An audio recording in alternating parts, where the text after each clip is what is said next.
Scotland national মিউজিয়ামের ভিতরে অনেক ধরনের সেকশন আছে, যার মধ্যে যেমন প্রাকৃতিক ইতিহাস, আর্ট, ডিজাইন গ্যালারি, স্পেস ও আধুনিক বিজ্ঞান প্রদর্শনী, শিশুদের জন্য বিভিন্ন ধরনের অ্যাক্টিভিটিস থাকে। এবং এই যে সেকশনটা, এটা হচ্ছে করোনা ভাইরাসের সম্পূর্ণ ইতিহাস তুলে ধরা হয়েছে।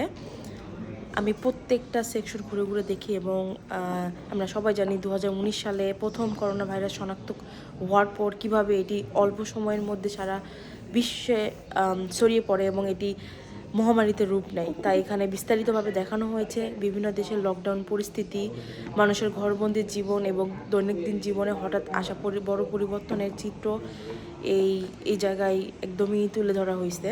এছাড়া করোনাকালীন সময়ে ডাক্তার, নার্স এবং অন্যান্য স্বাস্থ্যকর্মীদের গুরুত্বপূর্ণ ভূমিকা, হাসপাতালের অবস্থা এবং জরুরি চিকিৎসা ব্যবস্থা গল্প এখানে স্থান পেয়েছে।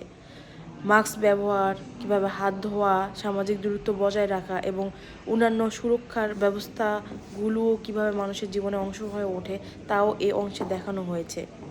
একই সঙ্গে বিজ্ঞানীদের অক্লান্ত পরিশ্রমের টিকা আবিষ্কার এবং টিকাদার কার্যক্রম শুরু হওয়ার মাধ্যমে কিভাবে মানুষ নতুন করে আসার আলো দেখতে শুরু করে সেটিও এখানে তুলে ধরা হয়েছে। এবং স্টেপ বাই স্টেপ করোনাকালীন সময়ে মানুষের অভাব, কষ্ট, সংগ্রাম এবং ধীরে ধীরে পরিবর্তনের গল্প, মানে টোটালি এটাকে এমনভাবে ওরা সাজায় রাখছে ইজিলি একটা মানুষ করোনাকালীন যে আমরা যে সাফার করছি প্রথম থেকে শেষ পর্যন্ত কীভাবে ওরা স্টেপ বাই স্টেপ করছে সব কিছু ওরা উল্লেখ করছে এখানে।